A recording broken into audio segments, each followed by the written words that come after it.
Suppression is real. That's the message Democrats from the U.S. House Judiciary Subcommittee heard this week. News Channel 5's Brandon Marshall spoke to one Nashville woman who testified, saying new voting registration laws are hurting, not helping Tennesseans. Brandon.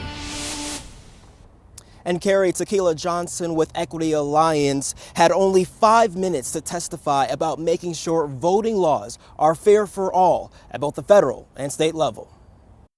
But this is important to our future, to the future of our country. Inside this Nashville coffee shop, Tequila Johnson found time to relax. A far different scene from testifying in front of a Democratic House committee about voter suppression laws. It was extremely exciting, but my whole purpose was to really bring a voice to the groundwork that's happening around voting rights. Johnson was one of several panelists advocating about why House Democrats should pass legislation to restore a key part of the Voting Rights Act of 1965.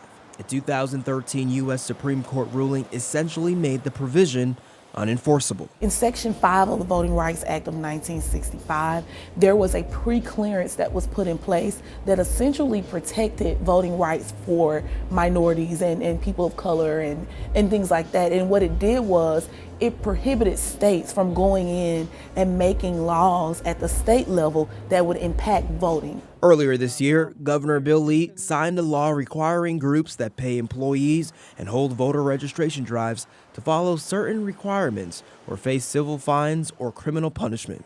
Johnson believes the state and federal laws are restricting voting rights. We want to dismantle those barriers that limit access to the voting booth because they hurt our under 35, our single moms, our African American communities, our low income communities. Making voting for everyone as easy as ordering a coffee.